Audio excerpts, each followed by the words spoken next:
சரி. அப்பலோ பரு பதுர குகாயரா மமனதரா.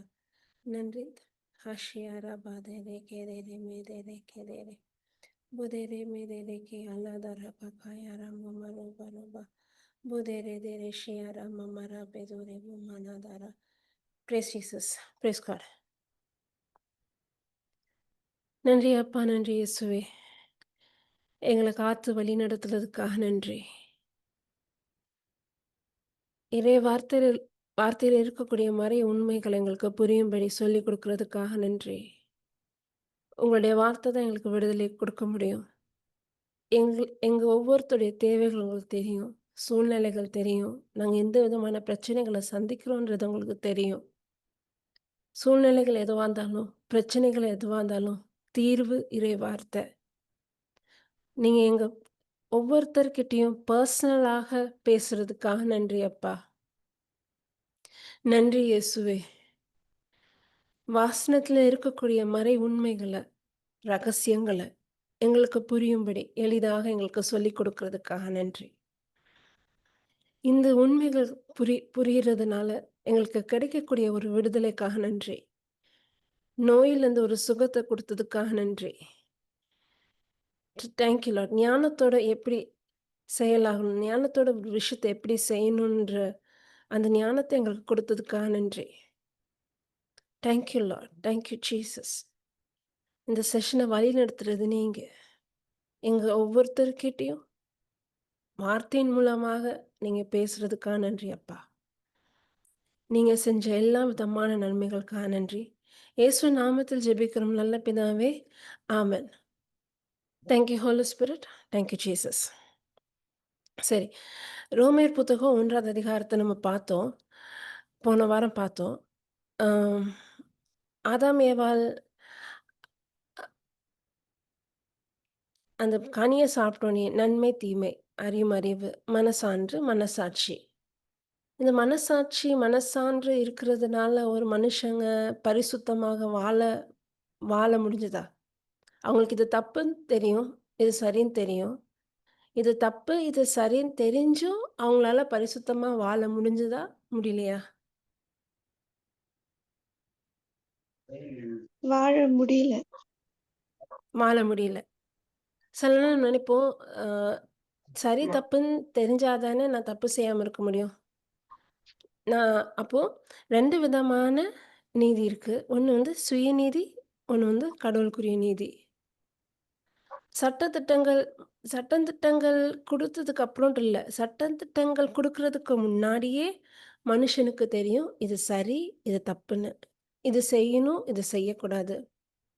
அப்போ ஏன் பாவம் செய்றாங்கன்னா, அது அவங்களோட சுபாவம். கடவுள்ட்டருந்து பிரிஞ்சுட்டாங்க. மனுஷன் வந்து அந்த பாவ சுபாவத்தோட இருக்கிறதுனால, அந்த பாவத்த செய்றான். இன்னும் சொல்லப்போனா, ஒரு கடிதம் கடி கடினமான உள்ளத்தினால, ஒரு ஹார்ட்னஸ் ஆஃப் ஹார்ட்னால, ஒரு தப்ப ஒரு தடவ செய்யச்சுல அந்த மனசாட்சி நமக்கு வந்து அது தப்புன்னு தெரியும். ஆனா, அந்த தப்ப திரும்ப திரும்ப செய்யும்போது, அவங்க மனசு எப்படி ஆயிருது அப்படின்னா, கடின உள்ளமாயிருது. அந்த வாய்ஸ வந்து நிராகரிச்சுருவாங்க. It is not that a உதாரணத்துக்கு சொல்லப்போனா, இன்னைக்குள்ள காலகட்டத்தில கல்யாணம் பண்ணிக்காமலே வாழலாம். முதல்ல இது ஒரு 10 வருஷத்துக்கு முன்னாடி கேட்கும்போது, "என்ன இப்படி பேசுறாங்க? லிவ் இன் ரிலேஷன்ஷிப்ன்னு பேசுறாங்க. எவ்வளோ தப்பான செயல்ன்னு." ஒரு 10 வருஷத்துக்கு முன்னாடியே நமக்கு அது அருவருப்பா இருந்தது. அசிங்கமா இருந்தது. ஆனா இன்னைக்கு அது ஒரு சொசைட்டி அப்படி மாறும்போது, ஏதான் அவங்க பிரியும். அவங்க எப்படி வேணா வாழ்ந்துட்டு போறாங்க. அந்த அந்த அத கேட்டோ, இல்லன்னா அத அலோவ் பண்ணியோ, எப்படி சொசைட்டி இருக்கு அப்படின்னா, இதுல என்ன தப்பு இருக்குன்ற அளவுக்கு பாவம் இல்லாத அளவுக்கு. ஓரினை சேர்க்கை. ஒரு காலகட்டத்தில அத பத்தி கேட்டாலே, அத பத்தி பேசினாலே, இது அது தவறா தெரிஞ்சது. இன்னைக்கு எல்லாரையும் நேசிக்கணும். அதனால தான் இந்த ரோமியர் புத்தகத்தில தெளிவா இருக்கும். அந்த பிரேஸ் ஜீசஸ், பிரேஸ் காட். நன்மை, தீமை அறி பிரேஸ் காட். நான் ஸ்க்ரீன் ஷேர் பண்றேன். ரோமியர் புத்தகம்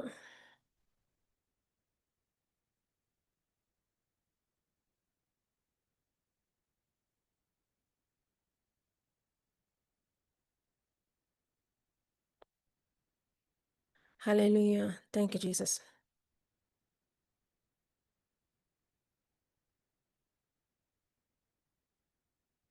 Praise God.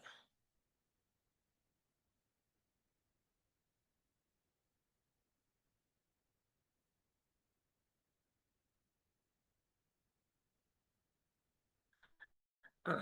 ரோமியர் புத்தகம்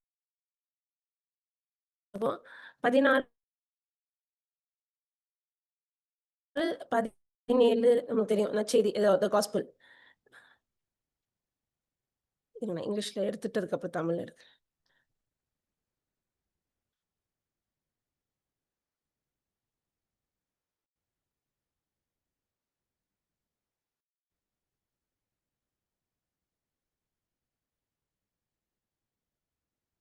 ஐ am not ashamed of the gospel. ம். சரி. 18லேருந்து வாசிக்கலாம். நான் ஷேர் பண்றேன். 18லேருந்து வாசிங்க. நான் வாசிக்க முடியுமா? தெரியுதா? ஸ்க்ரீன் தெரியுதா? இங்கிலீஷ்ல இருக்குக்கா. என்கிட்ட இருக்கிற பைபிள்ல வாசிக்கிறேன். ஓகே. இப்ப ஆ. தெரியுதுக்கா தமிழ். தமிழ் ஷேர் பண்ணிட்டேன். லேட் ஆகுது. ம். இறைப்பற்று இல்லா மனிதர்களின் எல்லா வகையான நெறிகேடுகளின் மீதும் ஐயய்யோ! கடவுளின் சினம் விண்ணினின்று வெளிப்படுகிறது. ம். ம்.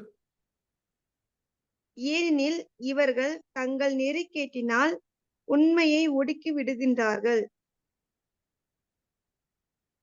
ம். கடவுளைப் பற்றி அறியக்கூடியதெல்லாம் அவர்களுக்கு தெளிவாக விளங்கிற்று. ம். அதை கடவுளே அவர்களுக்கு தெளிவுறுத்தி இருக்கிறார். ம். ஒன்று. வேலை இருக்கோ? ஹலோ அனு?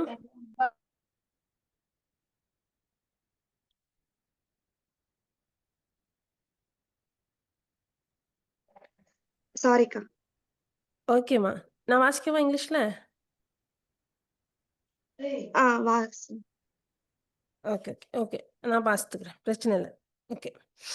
ஆ நான் எந்த ஸ்கிரிப்சர் வாசிக்கணும்? கடவுள் பத்தி தெரியும். For the believe in and without excuse, without offence, the new as God became worthless. ஆ 21லேருந்து வாசிக்கிறேன். For even though they knew God, they did not honor him as God or give thanks. On contrary, they became worthless in their in their thinking. They became worthless in their thinking and their foolish heart was darkened. இது கடவுள் பத்தி தெரியாதுன்ட்டு இல்ல. நல்லது, கெட்டது தெரியாதுன்ட்டு இல்ல. கடவுள பத்தி தெரிஞ்சிருந்தும், நல்லது, கெட்டதுன்னு என்னன்னு தெரிஞ்சிருந்தும், மனுஷங்க எப்படி ஆயிட்டாங்க அப்டின்னா, அவங்களோட முட்டாள்தனமான சிந்தனைனால, அவங்களோட இதயம் வந்து கடினமாயிட்டு. அதான் இருக்கு. On contrary they became worthless in their thinking. அவங்களோட சிந்தனை எப்படி இருக்கு? கடவுள் இல்ல. Godless with pointless reasoning, silly speculations. எ ஏதாவது ஒரு காரணம் சொல்லி கடவுள மறுதலிக்கிறது, கடவுள் இல்லன்னு சொல்றது, இல்லன்னா தப்பையும் நியாயப்படுத்துறது, இப்படிலாம் பண்ணி பண்ணி கடைசில அவங்களோட இதயம் எப்படி இருக்கு? And their foolish heart was darkened darkened. Claiming to be wise, தன்னை புத்திசாலின்னு சொல்லிட்டு தே பிகேம் ஃபூல்ஸ். ஒரு நாஸ்திகம் பேசுறவங்க வந்து எப்படி பேசுவாங்க? கடவுள் இல்ல. நம்ம என்ன பேசுறோம்? சமத்துவம் பேசுறோம். நம்ம வந்து சமத்துவத்த பேசுறோம்ன்னு சொல்லிட்டு, நான் ரொம்ப புத்திசாலியா பேசுறேன்னு சொல்லிட்டு, எப்படி இருக்காங்க? முட்டாள்களா? கடவுள் இல்லன்னு சொல்றவர் வந்து மூடர். நானும் ஒரு காலத்துல அப்படித்தான் இருந்தேன். இல்லன்ட்டு சொல்லல. ஆனா கடவுள் இருக்காரா? இல்லையான்னு ஒரு கேள்வியோட சுத்திட்டு இருந்தேன். அவங்கள எப்படி சொல்றாங்க? மூடர்ன்னு சொல்லுவாங்க. Is a foolish. And exchange the glory and the majesty and excellence of the immortal God. சில பேர் என்ன பண்றாங்க அப்படின்னா, பரிசுத்தமா இருக்கக்கூடிய கடவுளுக்கு பதிலாக மிருகங்களையும், சிலைகளையும், ஒரு உருவத்தையும் செஞ்சு என்ன பண்றாங்க? வணங்குறாங்க. இருக்கு. 23வது வசனத்துல. Image in the shape of mortal. ஒரு மனுஷன் மாரி ஒரு உருவத்தையோ, ஒரு பறவை மாரி ஒரு உருவத்தையோ, இல்ல 4 கால் இருக்கக்கூடிய ஒரு மிருகத்த போலயோ, இல்லன்னா ஒரு ரெப்டைல போலவோ இருக்கக்கூடிய மிருகத்த என்ன பண்றாங்க, சிலை மாரி செஞ்சு வணங்க ஆரம்பிக்கிறாங்க. தேர்ஃபோர் கடவுள் என்ன பண்ணிட்டாரு அப்டின்னா, அத அலோவ் பண்ணிட்டார். Therefore God gave them over. அவங்களோட தீய நாட்டத்துக்கு விட்டுட்டாரு. Their lust of their own heart to sexual impurity. So their bodies would be dishonoured among them because they exchange the truth for lie and worship serve the creature rather than the creator who is blessed for ever. Amen. அவங்க வந்து உண்மையான தேவன தேடுறதோ, வணங்குறதோ விட்டுட்டு, இந்த மாதிரி அ இந்த மாதிரி விலங்கு, மனிதன் உருவம், மிருகத்தோட உருவத்த செஞ்சு வணங்குறது. அது மட்டும் இல்லாம, இச்சைக்குரிய காரியத்துக்கு ஈடுபட்டு, அதையும் அதெல்லாம் செய்யற மனப்பான்மை இருக்கக்கூடிய மனிதர்கள் என்ன பண்ணிட்டாரு, அவங்களோட சாய்ஸ். இது அவங்க அவங்க எடுத்த முடிவு. அந்த முடிவுக்கு அவங்கள விட்டுட்டாங்க. Praise Jesus. இந்த காரணத்துக்காக for this reason gave them over to the degrading and vile passion. அவங்களோட தீய நாட்டத்துக்கு அவங்கள விட்டுற ஃபார் தேர் விமன் எக்ஸ்சேஞ்ச் அந்த ஓரின சேர்க்கை பற்றி பேசும். For their women exchange the natural function for that which is unnatural. And in the same way also men turned away from the natural function of the women were consumed with their desires toward another men with men committing shameful act in return receiving in their own bodies the inevitable and appropriate penalty of their wrongdoing. And since they did not see fit to acknowledge God or consider him worth knowing, God gave them over to depraved mind to do things which are immoral and repulsive. Praise Jesus. And they were filled with இந்த 29 மட்டும் வாசிக்க முடியுமா? 29 மட்டும். வாசிக்கிறேன்க்கா. இவ்வாறு அவர்கள் ம், எல்லா ம், வகை நெறிகேடுகளும், 29 பொல்லாங்கு மட்டும். ம். ம், பொல்லாங்கு, பேராசை, தீமை ஆகியவையும் நிறைந்தவர்களானார்கள். பொல்லாசை அவர்களிடம் திரும்பி. ஆ ஃபர்ஸ்ட்லேருந்து ம். வாசிக்கிறேன்க்கா. இவ்வாறு அவர்கள் எல்லா வகை 29. ம், நெறிகேடுகளும் ம், எல்லா வகை ம், நெறிகேடுகளும், பொல்லாங்கு, பேராசை, ம், தீமை ம். ஆகியவை நிறைந்தவர்களானார்கள். ஆ. அவர்களிடம் அவங்க பொறாமை, ம், கொலை ம், ம், அவர்களிடம் பொறாமை, கொலை, சண்டை ம், சச்சரவு, ம், வஞ்சகம், தீவினை முதலியவை மலிந்து விட்டன. ம். Praise God. Thank you Holy Spirit. கடைசி வரைக்கும் வாசித்துடலாம். ம். அவர்கள் புறங்கூறுபவர்கள், ம், அவதூறு பேசுபவர்கள், கடவுளை ம், வெறுப்பவர்கள், ம், இழித்துரைப்பவர்கள், ம், செருக்குற்றவர்கள், வீம்பு ம், பாராட்டுபவர்கள், தீய ம், வழிகளை கடைபிடிப்பவர்கள், ம், பெற்றோருக்கு கீழ்ப்படியாதவர்கள், ம், சொல் தவறுபவர்கள், ம், மதிகெட்டவர்கள், ம், பாசமற்றவர்கள், ம், இரக்கமில்லாதவர்கள், ம், இப்படியெல்லாம் நடப்பவர்கள் ம். சாவுக்குரியவர்கள் என்னும் கடவுளின் ஒழுங்கை அறிந்திருந்தும் இவ்வாறு ம். நடக்கின்றார்கள். கடவுளோட ஒழுங்கை அறிந்திருந்தும் எப்படி நடக்குறாங்க? இவ்வாறு நடக்குறாங்க. திரும்பி அந்த கடைசில இப்ப வாசித்தீங்கல்ல, அத மட்டும் வாசிங்க. ஆ 30, 30. அவதூறு பேசுபவர்கள், கடவுளை அவதூறு பேசுறவங்க. ஆ. ம். கடவுளை வெறுப்பவர்கள், வெறுக்கிறவங்க. ம். இழித்துரைப்பவர்கள், அப்டின்னா? பார்க்கணும். ஓகே. இழிவா பேசுறவங்களா? சரி. ஆ ம். ம். செருக்குற்றவர்கள், ம். பெருமை. செருக்குன்னா. ம், வீம்பு ம். பாராட்டுபவர்கள், அதுவும் அப்படிதான். ம்.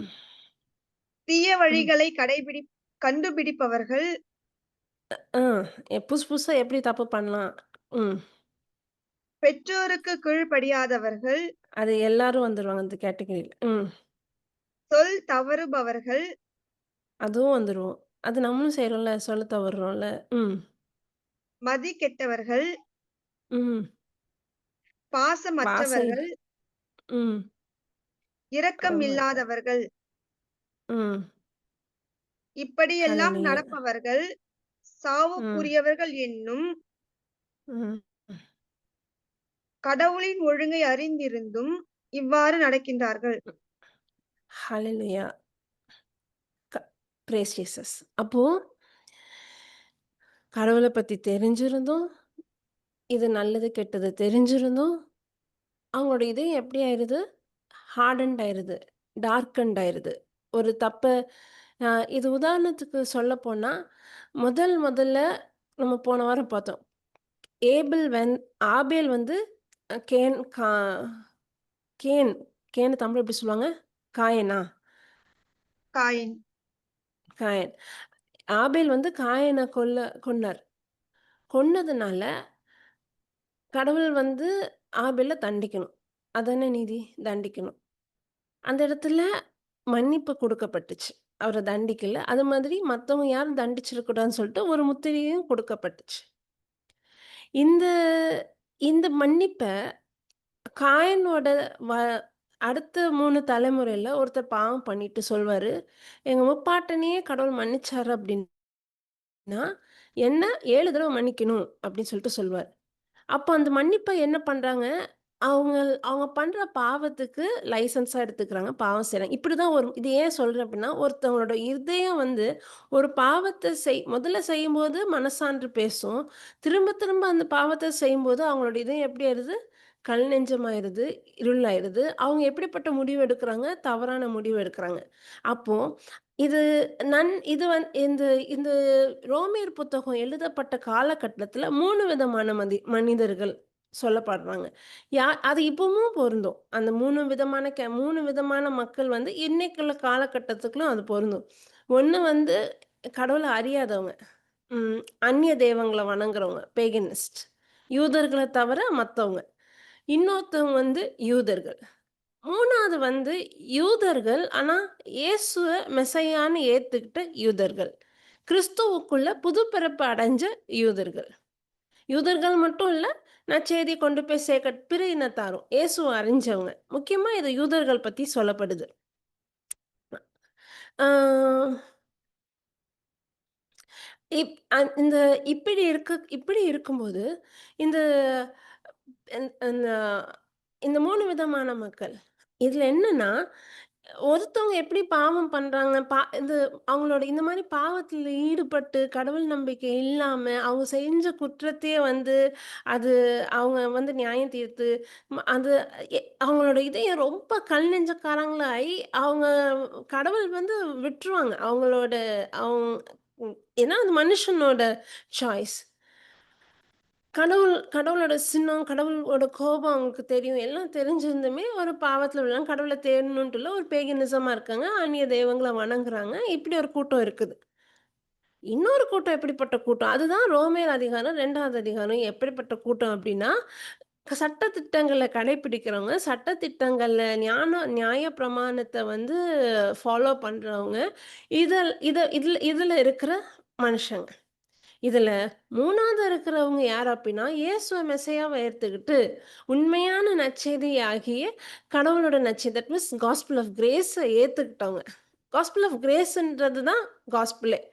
வேற எதுவுமே காஸ்பல் இல்ல. காஸ்பல் ஆஃப் கிரேஸ் தான் காஸ்பல். அ நற்செய்தி. என்ன நற்செய்தி? காஸ்பல்னாலே நற்செய்தி. அது என்ன நற்செய்தி?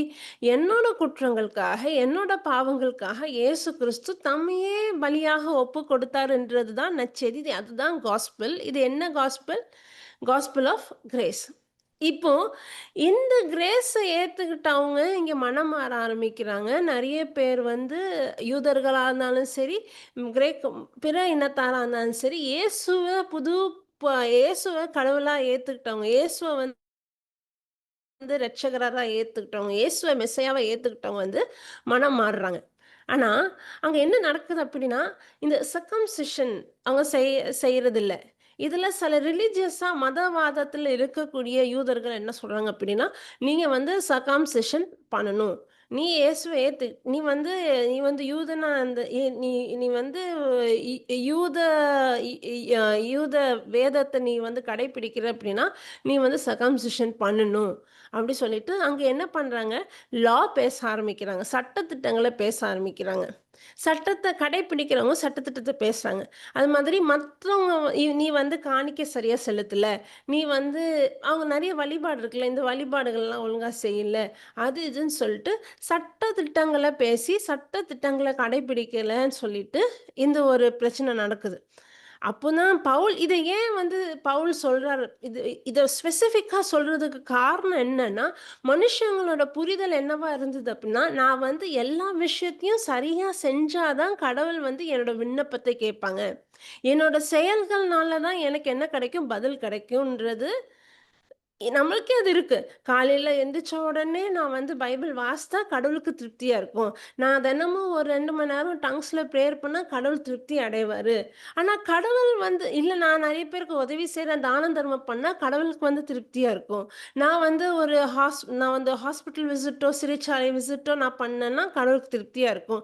4 பேருக்கு நான் போய் நற்செய்தி சொன்னேன்னா கடவுள் திருப்தியா இருக்கும். நான் இதெல்லாம் செஞ்சா தான் நான் கடவுள திருப்திப்படுத்துவேன்னு சொல்லிட்டு நம்ம எத ஃபோக்கஸ் பண்ண ஆரம்பிச்சுடுறோம், நம்மளோட செயல்கள.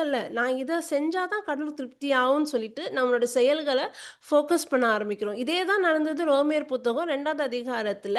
சட்ட திட்டங்கள கடைப்பிடிக்கிற யூதர்கள் வந்து, இத க ச இது சட்டத்த கடைப்பிடிக்கணும். அதனால தான் அ ந ந நான் நான் இப்ப வாசிச்சு வாசிச்சு இது பண்ண லேட் ஆகும். அதில என்ன எப்படி இருக்கும் அப்டின்னா அவங்க வந்து உதாரணத்துக்கு சொல்லப்போனா, இயேசு வந்து இந்த வ வ விபச்சாரம் பண்றது பாவம். இந்த பாவம் பண்ணா இதுக்கான பலி இத குடுக்கணும். இதுக்கான காணிக்கை குடுக்கணும்னு பழைய ஏற்பாட்டுல இருக்கு.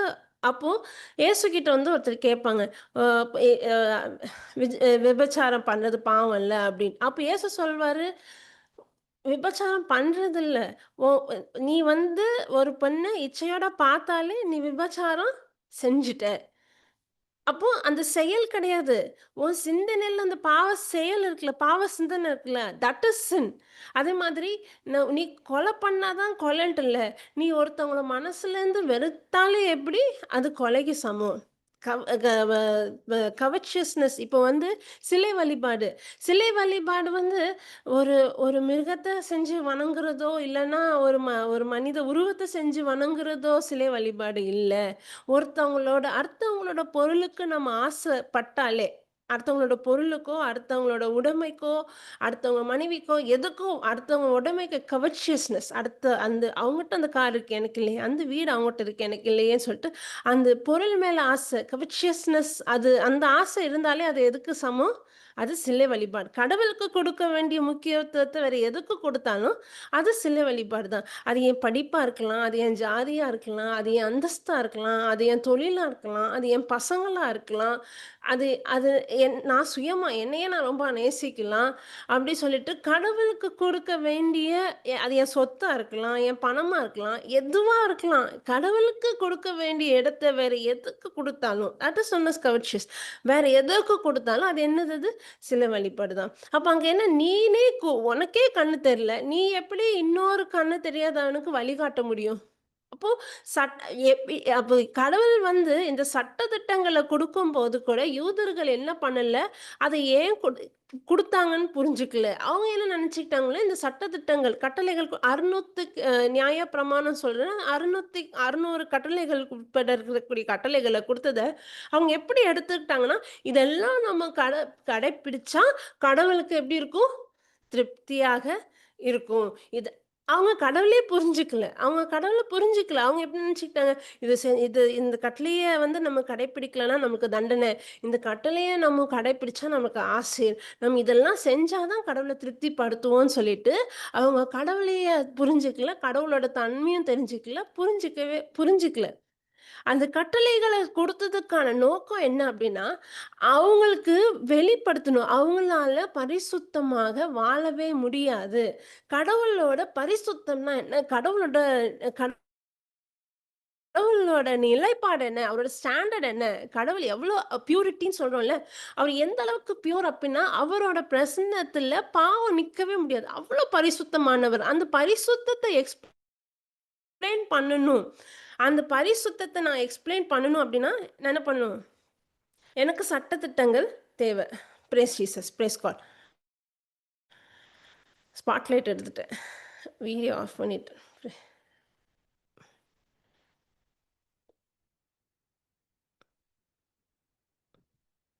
ஏதோ இருட்டுக்குள்ள உட்காந்துட்டு ஓகே. நான் இப்படி பண்ணோனே கரண்ட் வந்துருது. Praise Jesus. ஹalleluya.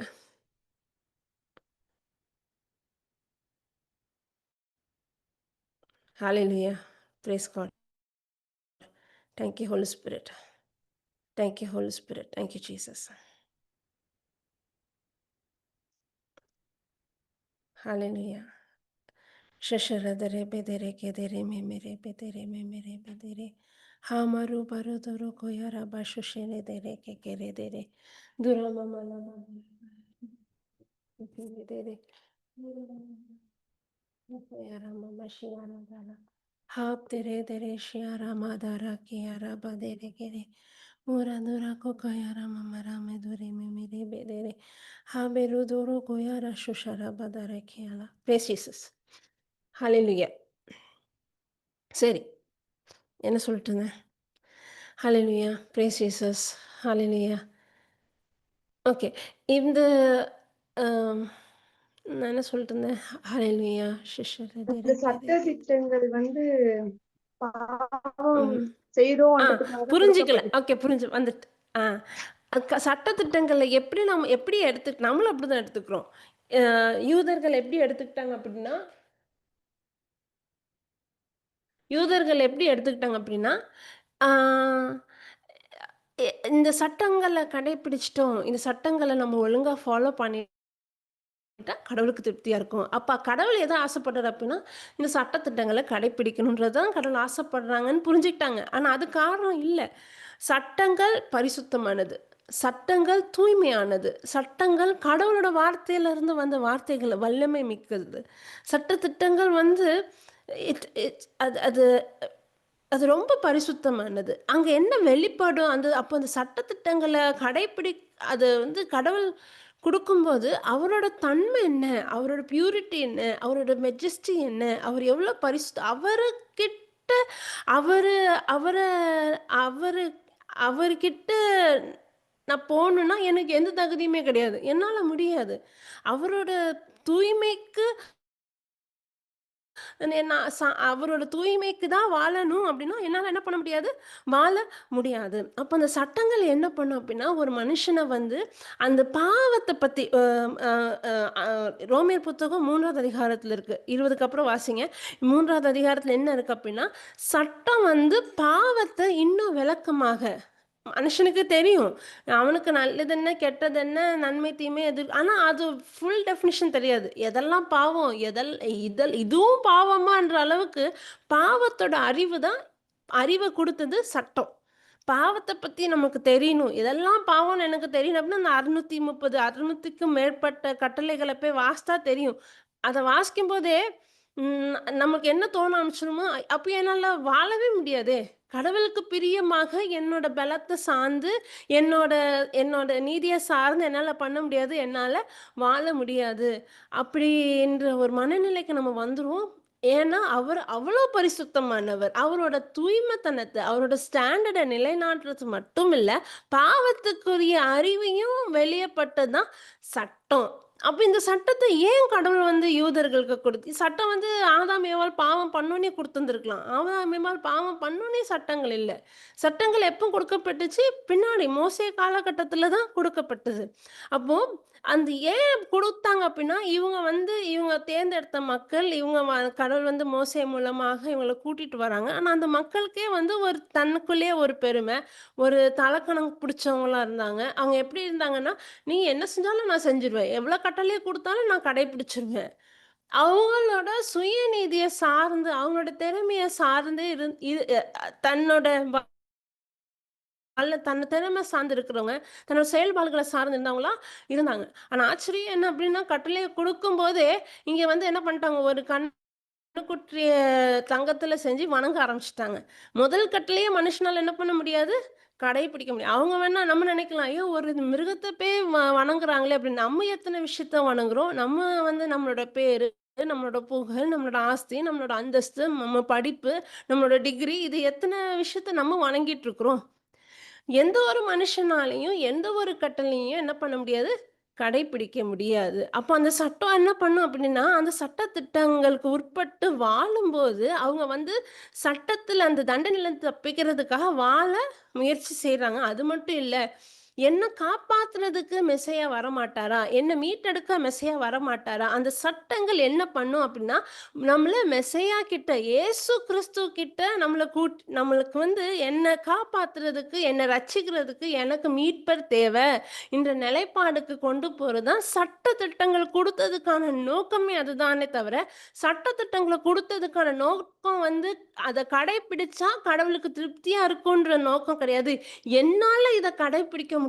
என்ன காப்பாத்துங்க. எனக்கு நீங்க தேவன்னு சொல்லிட்டு நம்ம கடவுள சார்ந்து இருக்கணும். எனக்கு கடவுள் தேவைன்ற நிலைப்பாடுக்கு மனிதன் வரணுன்றதுக்காக தான் சட்டங்கள் கொடுக்கப்பட்டதே தவிர, சட்ட திட்டங்கள கடைப்பிடிச்சா நம்ம பரிசுத்தமா வாழுவோன்ட்டு இல்ல. இப்படி இருந்த காலகட்டத்தில தான் அப்போ ரொம்ப அழகா இருக்கும். ரோமேர் புத்தகம் 3வது அதிகாரத்த எடுத்து வாசிக்கும்போது, முதல் அதிகாரத்தில அ முதல் அதிகாரம் வந்து அந்நிய தெய்வங்களோ ஆர் பேகனிசமா இருக்கக்கூடிய அந்த மனிதர்கள் பத்தி குறிப்பிட்டிருக்கும். 2வது அதிகாரத்தில வந்து சட்டதிட்டங்கள்ல வணங்கணும், கடைப்பிடிக்கணும்னு சொல்லிட்டு அவங்க எப்படி வாழ்ந்தாங்க? அவங்க வெளியில தான் வாழ்ந்தாங்களே தவிர, உள்ளார்ந்து கடவுள்கிட்ட அவங்க நெருக்கமா இல்ல. உள்ளார்ந்து அவங்க கடவுள தேடல. அவங்க கடவுளோட ரிலேஷன்ஷிப் இல்ல. அவங்க மத்தவங்களையும் என்ன பண்ணாங்க, குறை சொல்லிட்டு இருந்தாங்க. இது வந்து 2வது அதிகாரத்தில இந்த கேட்டகரி. தட் மீன்ஸ் மதவாதி. ரிலிஜியஸா இருக்கக்கூடியவங்கள பத்தி எழுதப்பட்டிருக்கு.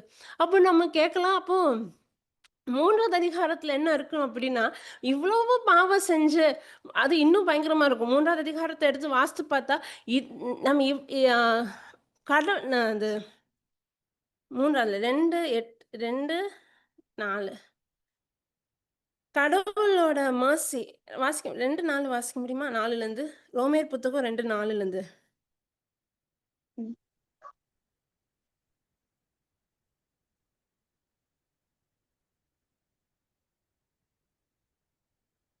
அது பாதியிலிருந்து வருதுக்கா. 4வது எதுலருந்து வசனம். இது கடவுளோட எனக்கு வந்து "the goodness of God leads to repentance" அந்த வசனம் எதுல இருக்கு? கடவுளோட நன்மை வந்து நம்மள அந்த வசனத்த தான் வாசிக்க சொல்லுவேன். "Goodness of God leads to repentance" 2 4 ரோமேர்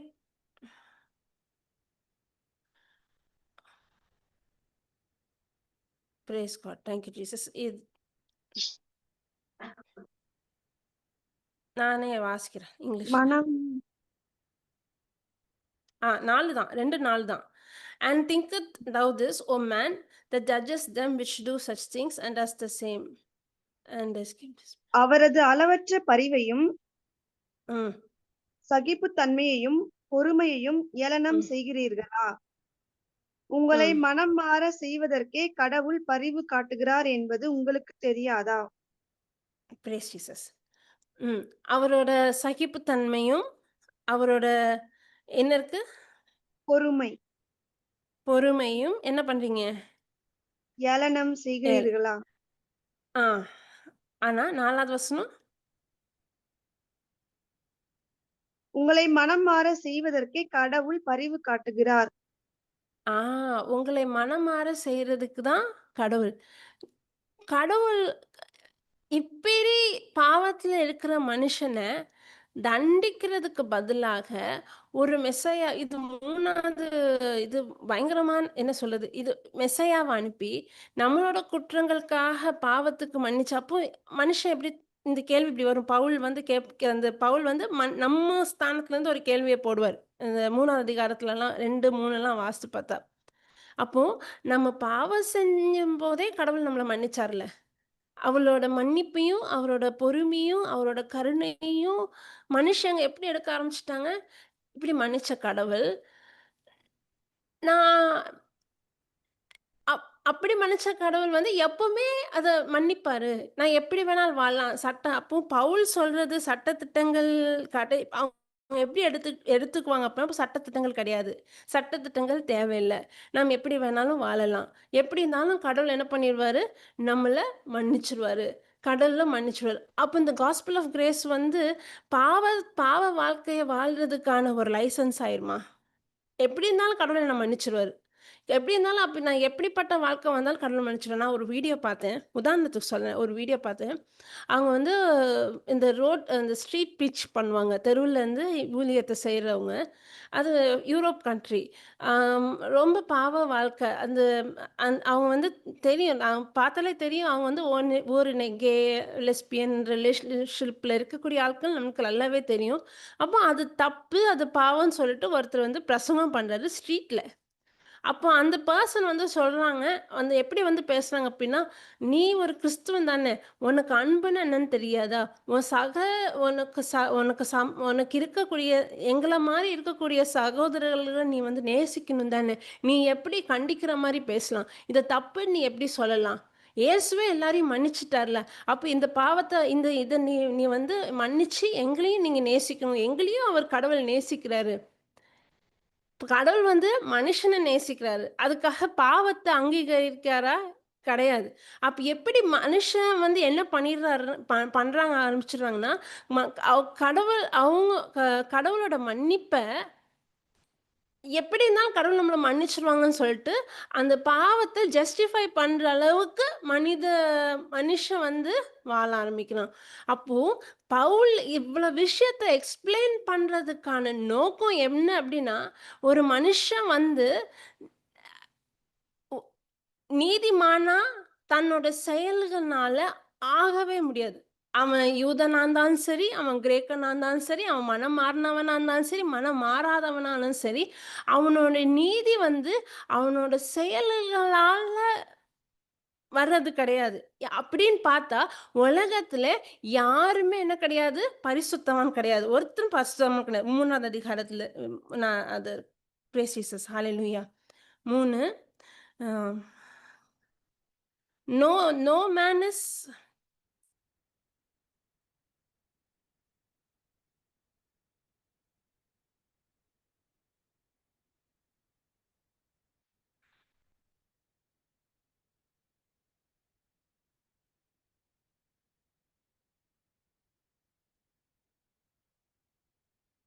10 3:10 வாசிங்க. 3:10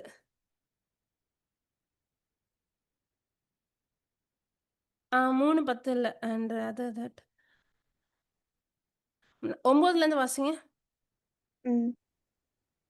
அப்படியானால் மற்றவர்களை விட யூதர்களாகிய நாம் மேலானவர்களா? இல்லவே இல்லை. ஏனெனில் யூதர், கிரேக்கர் யாவரும் பாவத்துக்கு உட்பட்டிருப்பதாக ஏற்கனவே எடுத்துரைத்தாயிற்று. ம், அவ்வாறே மறைநூலிலும் எழுதியுள்ளது. நேர்மையாளரே ம், இல்லை, ஒருவர் கூட இல்லை. ம், மதிநுட்பம் உள்ளவர் ஒருவரும் இல்லை. ம், கடவுளைத் தேடுபவர் எவராவது உண்டோ? எல்லாரும் ம், நெறி பிறழ்ந்தனர். ம். ஒருமிக்க ஆ கெட்டுப் எப்படி போயினர். யாருமே எல்லாருமே எப்படி என் பவுல் என்ன சொல்றாருன்னா, நீங்க உங்களோட செயல்கள்னாலயோ, உங்களோட இல்ல ஒரு செயல்கள்னாலயோ, இல்லன்னா ஒரு யூதனா இருக்கிறதுனாலயோ, இந்த யாருமே என்ன கிடையாது, நல்லவங்க கிடையாது. யாருமே என்ன பண்ண முடியாது, பரிசுத்தமா வாழ முடியாது. யாருமே என்ன கிடையாது, ஜஸ்ட்டா வாழ முடியாது. பார்ன் அகைன் பிலீவரா யாரா இருந்தாலும் சரி. அப்ப அப் வாசிம்மா, வாசிங்க. 12, எல்லாரும் நெறி பிறழ்ந்தனர். ம், ஒருமிக்க கெட்டுப் போயினர். ம், நல்லது செய்பவர் யாரும் இல்லை. ம், ஒருவர் கூட இல்லை. ம், அவர்களது தொண்டை திறந்த பிணக்குழி. ம், அவர்களது நாக்கு வஞ்சகமே பேசும். ம், அவர்கள் உதட்டில் உள்ளது விரியன் பாம்பின் நஞ்சு. ம், அவர்கள் வாயில் சாபமும் கொடுமையும் நிறைந்துள்ளது. ம், இரத்தம் சிந்துவதற்கு அவர்கள் கால்கள் விரைகின்றன. ம். பாழாக்குதலும் அழிவுமே அவர்கள் வழித்தடங்களில் உள்ளன. ம். அமைதி வழியை அவர்கள் அறியார். ம். அவர்களது மனக்கண்ணில் இறையச்சம் இல்லை. இல்லை. ம். திருச்சட்டம் சொல்வதெல்லாம் அந்தச் சட்டத்திற்கு உட்பட்டவர்களுக்கு பொருந்தும் என நமக்குத் தெரியும். ம்.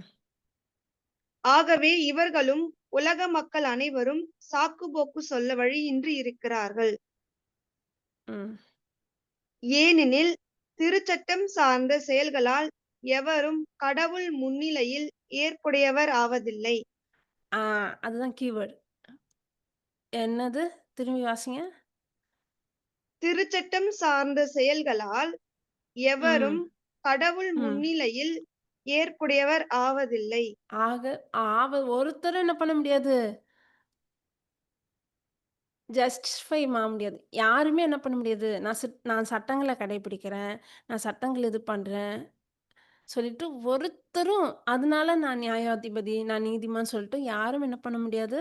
சொல்ல முடியாது. அப்ப எப்படி நம்ம நீதிமான்னு கருதப்படுவோம்? சட்டதிட்டங்கள கடைப்பிடிக்கிறதுனால அல்ல, விசுவாசத்தினால. ம். அடுத்து 21 முக்கியமான வசனம். ம். மனிதர்கள் பாவிகள் என்பதையே ம். சட்டம் அவர்களுக்கு உணர்த்துகிறது. ஆ. ம். Knowledge of sin. ம். 21. இப்பொழுதோ ம். இப்பொழுதோ கடவுள் மனிதரை தமக்கு ஏற்புடையவராக்கும் செயலுக்கும் ம். திருச்சட்டத்திற்கும் தொடர்பில்லை என்பது வெளிப்படையாக்கப்பட்டுள்ளது. ம். அப்போ ஒரு சட்ட திட்டங்கள் என்ன பண்ண முடியாது? ஒரு மனுஷன கடவுளுக்கு உகந்தவங்களாக ஆக்க முடியாது.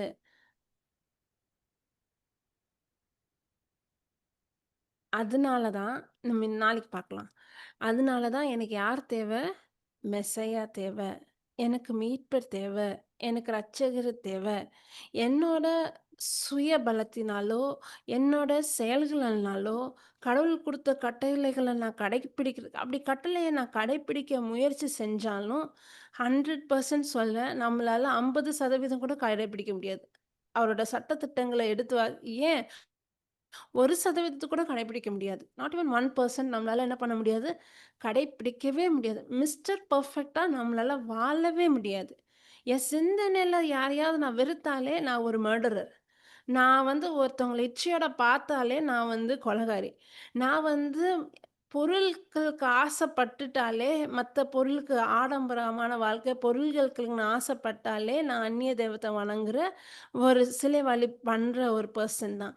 இப்படி பார்த்தா, நன்மை செய்ய தெரிஞ்சிருந்தும், எனக்கு எதுக்கு வம்புன்னு ஒதுங்கிட்டு போனாலும், சுயநலமா வாழ்ந்தாலே இட் இஸ் நன்மை செய்ய தெரிஞ்சிருந்தும் செய்யலன்னா, அது பாவம். வசனத்தின்படி. எனக்கு நல்லது செய்ய தெரிஞ்சிருந்தும் அங்க செய்யலன்னா, பாவம் தான். பெருமையா இருக்கிறது பாவம், தற்பெருமையா பேசுறது பாவம். அப்படி பார்த்தா யாராலயும் என்ன பண்ண முடியாது? கடவுளோட நீதிக்கு தன்னோட செயல சார்ந்து, கடவுளோட பிரசன்னத்தில போய் இருக்கவே முடியாது. நல்லா புரிஞ்சுக்கலாம். கடவுள் பரிசுத்தர், பரிசுத்தமானவர். எந்த அளவுக்கு பரிசுத்தம்னா, அவரால அசுத்தத்த தாங்கிக்கவே முடியாது, நிக்கவே முடியாது. அப்பேற்பட்ட பரிசுத்தர்கிட்ட நான் இணையணும், நான் நான் இருக்கணும், நான் இணைந்து இருக்கணும் அப்டின்னா, எனக்கு யாரு தேவ? அதனால தான் பவுல் அழகா முடிக்கிறார். But now the righteousness of God without the law is manifested, being witnessed by the law and the prophet. கடைசில வசனம் என்ன இருக்கும் அப்டின்னா, இப்போ கடவுளோட நீதி வெளிப்பட்டது. அது சட்டங்கள்னால இல்ல. அப்படி என்ன கடவுளோட நீதி வெளிப்பட்டது? அது அவர்தான் இயேசு கிறிஸ்து. இயேசு கிறிஸ்து எப்பேர்ப்பட்டவர் அப்டின்னா, சட்ட திட்டங்கள முழுமையாக நிறைவேற்றியவர் அவர்தான். சட்டதிட்டங்கள முழுமையாக நிறைவேற்றினவர் ஒருத்தர் தான். அவர் யார் அப்படின்னா, இயேசு கிறிஸ்து. அவரோட இயல்புல என்ன கிடையாது? பாவம் இல்ல. அவரு சோதனைக்கு உட்பட்டாலும், அவர் ஒருபோதும் பாவம் செய்யல. அவர் சந்தேகப்படல. அவர் வந்ததுக்கான நோக்கம் என்ன அப்படின்னா, மனுஷங்களுக்காக தம்மையே ஒரு பரிகார பலியா ஒப்புக் கொடுக்கணும். அந்த பலி கொடுக்கிற சமயம், என்னால இது முடியாதுன்னு சொல்லிட்டு ஒரு இடத்துல அவர் விட்டிருந்தாலும், சட்டத்த முழுமையா நிறைவேற்றியிருக்க முடியாது. நான் இது இன்னும் சொல்லப்போனா, சட்டங்கள முழுமையாக கடைப்பிடித்ததும் இயேசு கிறிஸ்து தான். சட்டத்த தவற விட்டதுக்கு இப்ப நான் சட்டத்த கடைப்பிடிக்கல அப்டின்னா, எனக்கு ஒரு தண்டனை வரணும்ல. அந்த தண்டனையும் முழுமையா ஏற்றதும் இயேசு கிறிஸ்து தான். ஒருத்தர் வந்து அத அந்த சட்ட திட்டங்கள பெர்ஃபெக்ட்டா வாழ்ந்ததும் இயேசு தான். ஒரு மனுஷன் பாவம் பண்ணல. அவர் வந்து மனிதர் கடவுள் வந்து மனிதனாக இந்த பூமியில பிறந்தது, மனுஷ உருவத்த எடுத்தது, மனுஷ சாயல் எடுத்தது, நம்மள மாரியே சதையும், இரத்தமுமா இருக்கக்கூடிய ஒரு மனுஷனாக பிறந்ததுக்கான ஒரு நோக்கம் என்ன அப்டின்னா, இந்த சட்டத்த மீறினா எனக்கு ஒரு தண்டனை வரணும். அது என்னோட ரத்தம் சிந்தப்படணும். பாவத்தோட தண்டனை மரணம். நான் ரத்தம் சிந்தணும். நான் மரணம் அடையணும். என்னோட ரத்தம் சிந்தணும். அதுதான் பாவத்தோட தண்டனை. ஆனா, அவர் எந்த அளவுக்கு சட்டத்த பரிபூர்ணமாக அவர் வந்து ஏற்றுக்கொண்டார் அப்டின்னா, அந்த தண்டனையும் நம்ம பெற வேண்டிய மனுஷங்க கடவுளோட சினம் அவர் மேல விழுந்தது. The wrath of God fell on him. நம்ம மேல விழ வேண்டிய தண்டனையும் அவர் மேல விழுந்தது. அவரோட பரிசுத்த ரத்தம் அங்க சிந்தப்பட்டிருக்கு. இப்போ இதுதான் நற்செய்தி. சுவிசேஷத்தின் நற்செய்தியே இதுதான். Gospel of grace. நம்மளுக்கு க்குரிய தண்டனையும் அவர் ஏற்றுக்கொண்டு, அந்த சட்டத்த மீறும்போது ஒருத்தவங்க தண்டனை அனுபவிக்கணும். நான் தண்டனை அனுபவிக்க கூடாதுன்னு சொல்லிட்டு பழைய ஏற்பாடுல மிருகங்கள பலி குடுத்தாங்க. அது நிழலாக இருந்தது. அது வருஷம் வருஷம் செஞ்சே ஆகணும். ஆனா, ஒரு பரிசுத்தமுள்ள ஒரு ரத்தம் சிந்தப்படணும். அது யாரு? இயேசு கிறிஸ்துவோட ரத்தம் சிந்தப்பட்டது. அப்ப என்னோட குற்றங்களுக்கான தண்டனையும் அவர் ஏத்துக்கிட்டு, என் சார்பாக, எனக்கு பதிலாக அவரு ரத்தம் சிந்திட்டார். இப்போ இந்த சிலுவைய பார்க்கும்போது, அந்த சிலுவைய சும்மா பார்த்துட்டு போயிரலாம். மனம் மாறாம போயிரலாம். அவங்க யார் கிடையாது? பார்ன் அகைன் கிடையாது. அவங்க நீதிமான் கிடையாது. ஆனா இந்த சிலுவைய பார்த்து இயேசு முழு இதயத்தோட என்னோட இடத்த எனக்காக என் சார்பாக எடுத்து என்ன திரும்பி கடவுளோட ரிகன்சிலியேஷன் ஒப்புரவாக்கியிருக்காரு இயேசு கிறிஸ்து. நான் இப்போ கடவுளோட பிரசன்னத்துல போலாம். கடவுள் பரிசுத்தமானவர். நான் அந்த சிலுவையில எதை பார்க்கிறேன்? என்னோட பழைய பாவ சுபாவமானது சிலுவையில அறையப்பட்டது. வாழ்வது இனி நான் அல்ல, என்னுள் கிறிஸ்து வாழ்கிறார். கடவுள் பிதா வந்து என்ன பார்க்க மாட்டாரு. எனக்குள்ள இருக்கக்கூடிய கிறிஸ்துவ பார்க்கிறதுனால தான் நான் வந்து எப்படி ஆயிட்டேன்? நீதிமானா கருதப்படுறேன். என்னோட செயல்கள்னால அல்ல, இயேசு மேல கொண்டு இருக்கக்கூடிய விசுவாசத்தினால. அதனால தான் விசுவாசத்தினால் நீதிமான் பிழைப்பான். யார் மேல கொண்டிருக்கிற விசுவாசம்? கிறிஸ்து மேல கொண்டிருக்கிற விசுவாசம். இதுல என்னோட செயல்பாடுனால நான் நீதிமான் அல்ல, நீதிமான் ஆகவே முடியாது. ஒருபோதும் ஆக முடியாது. அப்ப நம்ம கேள்வி கேட்கலாம். அப்ப சட்டதிட்டங்கள் தவறா? இல்ல.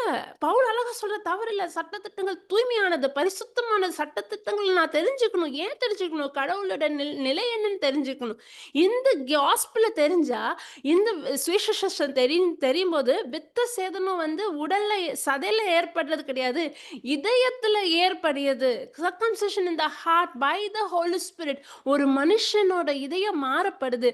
இப்ப அவனுக்குள்ள ஒரு பார்ன் அகைனா இருக்கான் அப்படின்னா, அவன் கடவுளோட தன்மைய சார்ந்தவனு. கடவுள் தன்னோட ஸ்பிரிட், தன்னோட ஆவி கடவுளோட இணைஞ்சிட்டு, கடவுளோட பரிபூரணம் தனக்குள்ள இருக்கு. அந்த பரிபூரணம் எனக்குள்ள இருக்க பரிபூரணம், எனக்குள்ள இருக்கக்கூடிய அந்த வல்லமை, நம்மளோட சரீரத்துல எனக்குள்ள இருக்கக்கூடிய அந்த சுகம், எனக்குள்ள இருக்கக்கூடிய அந்த ஆசீர்வாதம், நம்மளோட லைஃப்ல வந்து அது தெரியணும் அப்படின்னா, நம்மளோட சிந்தனையில ஒரு மாற்றம் வரணும்.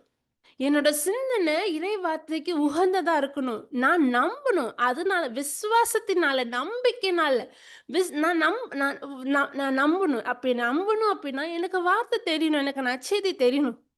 என் சிந்தனையில ஒரு மாற்றம் வரும்போது, நான் என்ன பண்ண ஆரம்பிச்சுருவேன். இத்தன நாள் இத நான் செய்யக்கூடாது. இந்த பாவத்த நான் செய்யவே கூடாதுன்னு சொல்லிட்டு, என் சொந்த பலத்துல சார்ந்து வாழ்ந்துட்டு இருந்தவ, இப்ப நான் எப்படி வாழ ஆரம்பிக்கிறேன்?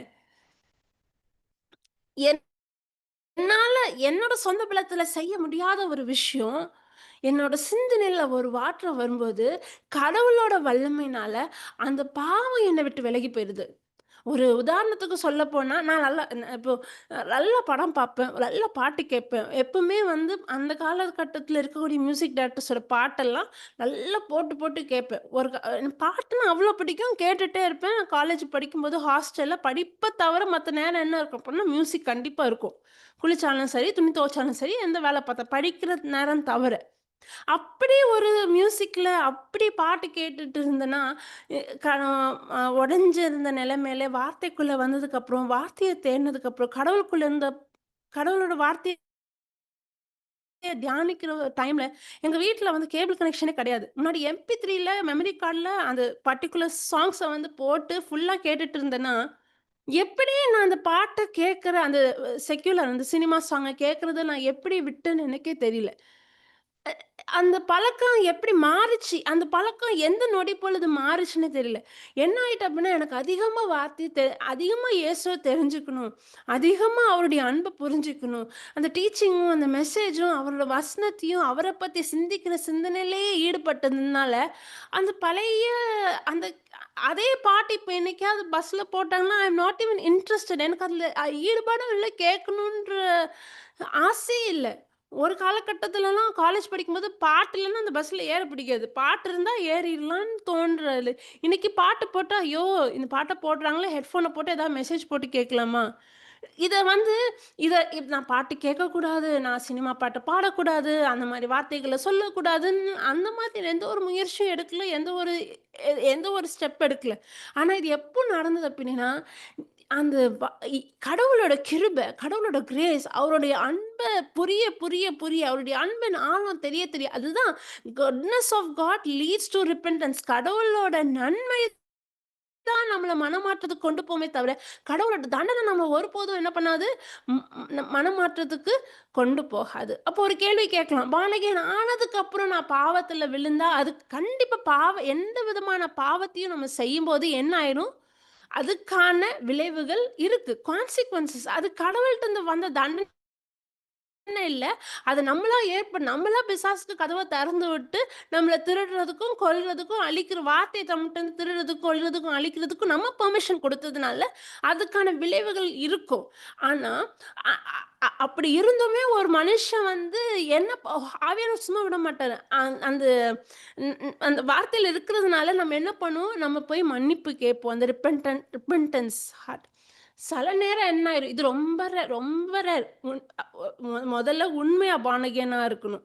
சல் ச க நம்ம இயேசுவ ஏத்துக்கிட்டேன்னா, நான் வந்து நரகத்துக்கே போவேணான்னு சொல்லிட்டு, அந்த கடவுள் வந்து வெளிய பார்க்க மாட்டாரு. உண்மையா நான் மனசுலேருந்து இயேசுவ ஏத்துக்கிட்டேன்னா, இல்லன்னா சும்மா ஏத்துக்கிட்டா தான் எனக்கு வந்து மோட்சத்துக்கு போறதுக்கு டிக்கெட் கிடைக்குன்றதுக்காக, பேச்சுவார்த்தைக்காக இயேசுவ நான் மெசியாவ ஏத்துக்கிட்டேன்னு சொல்லிட்டு சொல்றேன்னா, இல்லையான்னு சொல்ட்டு, மனுஷங்களுக்கு தெரியுமோ தெரியாதான்ட்டு இல்ல. கடவுளுக்கு தெளிவாகவே தெரியும். உ உ இதயத்தோட ஒரு மனுஷன் உண்மையாவே கிறிஸ்துவ ஏத்துக்கிட்டான்றதுக்கான ஒரே சான்று என்ன அப்டின்னா, அவன் நமக்கு வார்த்தை மேல இருக்கக்கூடிய மோகம். ஒரு பிறந்த குழந்தை கூட குணாதிசயம் என்ன அப்டின்னா, அது வந்து பால் குடிச்சுக்கிட்டே இருக்கும். அதுக்கு தாய்ப்பால் குடுத்துக்கிட்டே இருக்கணும். 2 மணி நேரத்துக்கு அது அழுதுகிட்டே அதான் குழந்தையோட சுபாவம். அது குழந்தையோட தன்மை. அந்த பாலுக்காக அது ஏங்கிக்கிட்டே இருக்கும். அந்த பால குடிச்சுக்கிட்டே இருக்கணுன்றது ஒரு பிறந்த குழந்தையோட தன்மை. அதே மாதிரி ஒரு மனுஷன் கிறிஸ்துவுக்குள் புதிய சிருஷ்டி ஆயிருக்கான் அப்டின்னா, அவனுக்குள்ள என்ன இருக்குன்னா, வார்த்தைய தெரிஞ்சுக்கணும், வார்த்தைய படிக்கணும், வார்த்தைய தியானிக்கணும், கடவுள பத்தி தெரிஞ்சுக்கணுன்ற அந்த வாஞ்சை அவனுக்குள்ள இருந்துகிட்டே இருக்கும். அப்படி ஒரு வாஞ்சை இல்ல அப்டின்னாலே அவங்க பானகன் கிடையாது. ஒருவேள அவங்க சிலுவ பத்தி கேட்கலாம், சிலுவைய பத்தி தெரிஞ்சுக்கலாம், நற்செய்திய கேட்கலாம், வார்த்தைய தெரிஞ்சுக்கலாம். ஆனா, அவங்களுக்கு அந்த புரிதல் இல்லைல அப்டின்னா, அதான் முதல் ம ம 4 விதமான நிலங்கள். முதல் நிலத்துல விழுந்த விதை மாதிரி தான். அவங்களுக்கு அந்த புரிதலே இல்லாதப்போ, அவங்க என்ன கிடையாது, பானகனே கிடையாது. பானகனே கிடையாது. ஒரு மனுஷன் புது சிருஷ்டி அடையாம அவன் நாமத்திலிருந்து இயேசு கிறிஸ்து என் ரட்சகர்ன்னு சொல்லலன்னா, அவங்க பிலீவே கிடையாது. கிறிஸ்டியனே கிடையாது. ஹalleluya. Praise Jesus. Thank you Holy Spirit. அப்போ அந்த நம்ம நம்ம தவறு செய்யலாம். ஆனாலும் என்ன இருக்கு, நம்ம கடவுள் மன்னிப்பு கேட்டு திரும்பி மனம் மாறி இருக்கலாம். ஆனா சில நேரம் ரொம்ப ரேர் கேஸ்ன்னு சொன்னேனே, சில நேரம் என்ன ஆயிருவாங்க அப்புட்னா ரெப்ரோபேட். கடவுளையே கடவுள வந்து நிந்திக்கிற அளவுக்கு கூட சில நேரம் கடவுள விட்டு பிரிஞ்சு போயிருவாங்க. அது கடவுள் எடுத்த முடிவில்ல.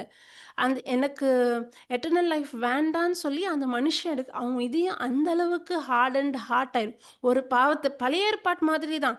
அந்த பாவத்த திரும்ப, திரும்ப, திரும்ப, திரும்ப, திரும்ப, திரும்ப செய்யும்போது, அவனோட இதயம் கடினமாய், கடினமாய், கடினமாய் அவனே வந்து கடவுள் எனக்கு வேண்டான்னு சொல்லிட்டு ஒதுங்கிருவான். அப்படி ஒதுங்குற சோல வந்து ஒருபோதும் என்ன பண்ண முடியாது? காப்பாத்த முடியாது. ஹalleluya. நம்ம இன்னைக்கு என்ன பார்த்தோம்? நம்மளோட செயல் க இது இதெல்லாம் நம்மளுக்கு புரியணும் அப்படின்னா, கடவுளோட சுபாவம் எனக்கு தெரிஞ்சா தான் புரிஞ்சுக்க முடியும். அவருடைய அன்பினாலும் ரொம்ப ஆழம். அவரு அவர அவர பத்தி நம்ம தெரிஞ்சுக்கிட்டது 1% தான். ஒன்லி 1% நமக்கு அவர பத்தி தெரியாது. அப்படி தெரிய ஆரம்பிக்கும்போது, நம்ம சட்டங்கள புடிச்சு வச்சுட்டு இருக்க மாட்டோம். மாறாக இயேசுவின் வார்த்தைகள புடிச்சு வச்சுட்டு இருப்போம். நேத்து இந்த ஸ்கிரிப்சர்லாம் வாசிக்கும்போது ஒரு ஒரு இடத்துல அப்போ சட்டதிட்டங்கள் தேவையா? சட்டதிட்டங்கள் அப்போ சட்டமே தேவையில்ல. மனசான்றே இருக்கும்போது சட்டம் எதுக்கு? அப்படியெல்லாம் கேள்விக்கு வரும்போது, பவுல் வந்து அழகா சட்டமே வென்னது. அந்த கடவுள் வார்த்தை தானே! பழைய ஏற்பாட்ல கடவுள் குடுத்த வெறும் திட்டங்கள் மட்டும் இல்ல. அந்த சட்டங்கள் குடுத்ததுக்கு ஒரு பெரிய நோக்கம் இருந்தது.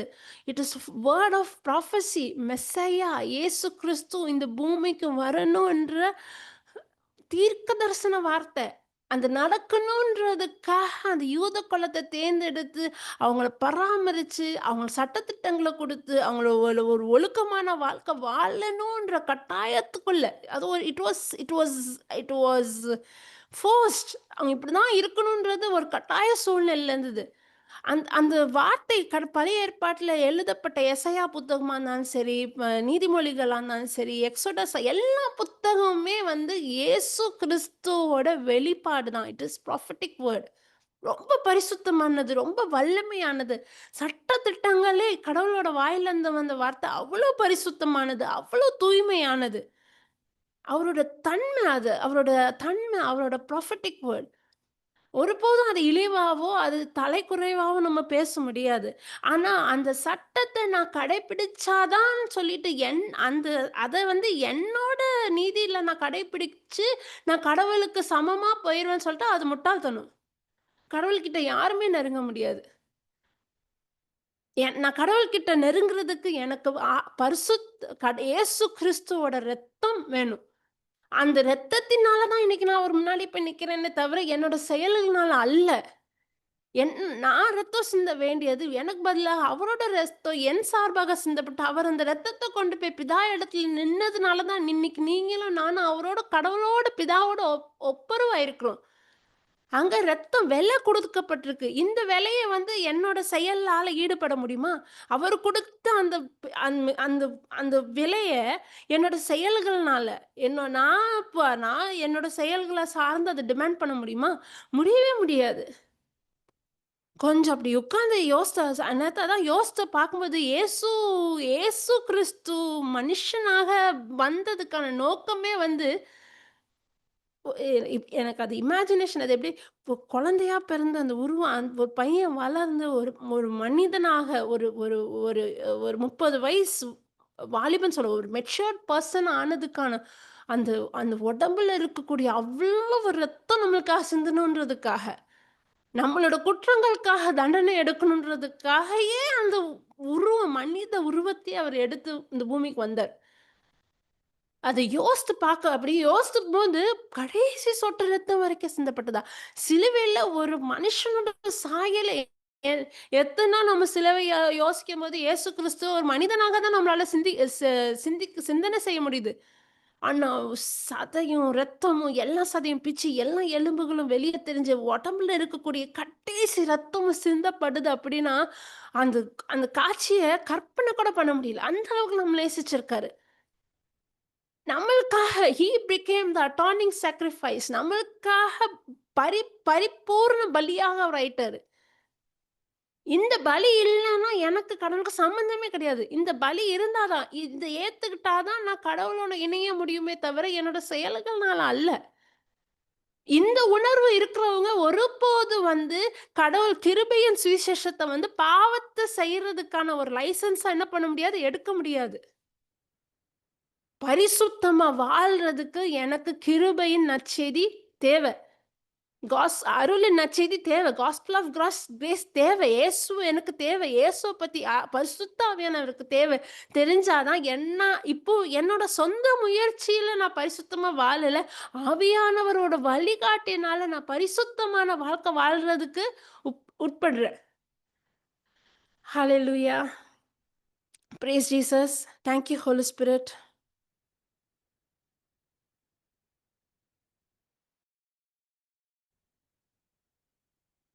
நன்றி அப்பா. நன்றி இயேசுவே. வரும் நாட்கள்ல இன்னும் ஆழமாக இந்த உண்மைகள எங்களுக்கு புரியும்படி சொல்லிக் குடுக்கிறதுக்காக நன்றி. இந்த கிருபையின் சுவிசேஷத்துக்காக நன்றி. நாங்க குடும்பத்துல எப்படி வாழணும்? ஆவியானவர சார்ந்து ஒவ்வொரு நொடி பொழுது எப்படி உங்களோட வாழ்க்கைய நடத்தணும்? எல்லா விஷயத்துலயும் உங்கள சார்ந்து வாழ்றதுக்காக எங்கள ஒப்புக் கொடுக்கிறோம்ப்பா.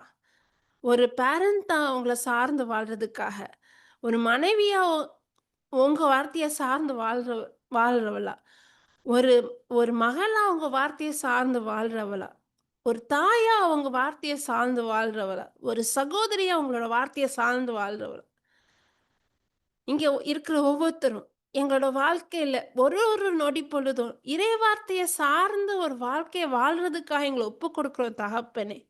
நீங்க இல்லாம, உங்களோட வார்த்தை இல்லாம, ஒரு மனசுல ஒரு மனமாற்றம் இல்லாம, உங்களுக்கு பிரியமுள்ள வாழ்க்கை நீங்க எங்களுக்குன்னு ஒரு திட்டத்த வச்சிருக்கீங்களா, அத கண்டுபிடிக்கவும் முடியாது, அத செயலாக்கவும் முடியாது, அத வாழவும் முடியாது. ஒவ்வொரு நொடி பொழுதும் நீங்க எங்களுக்கு தேவ தகப்பனே. உயிருள்ள பலியாக எங்கள ஒப்புக் கொடுக்கிறோம். எங்கள முழுமையாக ஒப்புக் கொடுக்கிறோம். எங்கள காத்து வழிநடத்துறதுக்காக நன்றி. எனக்கு புரிஞ்சிருக்கிற இந்த நற்செய்தி, இந்த சுவிசேஷம் எனக்கு தெரிஞ்சவங்க கிட்ட, ஒருத்தவங்க நோய்பட்டுருக்காங்களா, அவங்க கிட்ட போய் உங்களுடைய அன்ப வெளிப்படுத்தணும், உங்களோட அன்ப சொல்லிக் குடுக்கிறதுக்கான ஞானத்த எனக்கு குடுத்ததுக்காக நன்றி. ஒருத்தவங்க பொருளாதார தேவையில இருக்காங்கல்ல, அவங்க கிட்ட போய் எனக்காக நீங்க சாபமாயிட்டீங்கன்னு சொல்லிட்டு, உங்களுடைய அன்பின் வெளிப்பாட அவங்க கிட்ட போய் சொல்லிக் குடுக்கிறதுக்கான அந்த அந்த அந்த அந்த ஞானத்த எனக்கு குடுத்ததுக்காக நன்றி. நன்றி அப்பா! நன்றி இயேசுவே! என்னோட பிள்ளைகள உ உ உங்களோட குழந்தைங்க உங்களோட பிள்ளைகள உங்களோட ஞானத்துல வளர்க்கறதுக்கான ஞானத்த எனக்கு குடுத்ததுக்காக நன்றி அப்பா! எங்க பசங்க எங்களோட சொல்ல பார்க்க மாட்டாங்க. நாங்க வாழ்ற வாழ்க்கைய பார்ப்பாங்க. உங்களுக்கு உகந்த வாழ்க்கை என்னோட சுயபலத்தினால் அல்லாம, உங்களோட பரிசுத்த ஆவியான வல்லமையால வாழ்றதுக்காக எங்கள நாங்க ஒப்புக் கொடுக்கிறோம் தகப்பனே! நன்றி இயேசுவே! இந்த நற்செய்திக்காக நன்றி. இந்த வார்த்தைக்காக நன்றி. இயேசு நாமத்தில் ஜெபிக்கிறோம் நல்ல பிதாவே. ஆமென். Praise Jesus. ஆமென். Praise God. புரிஞ்சுதா? புரிஞ்சுதுக்கா. நாளைக்கு பார்க்கலான்னு. டைம் ஆயிருச்சு. ரொம்ப லேட் ஆயிட்டு. Praise God. Praise God.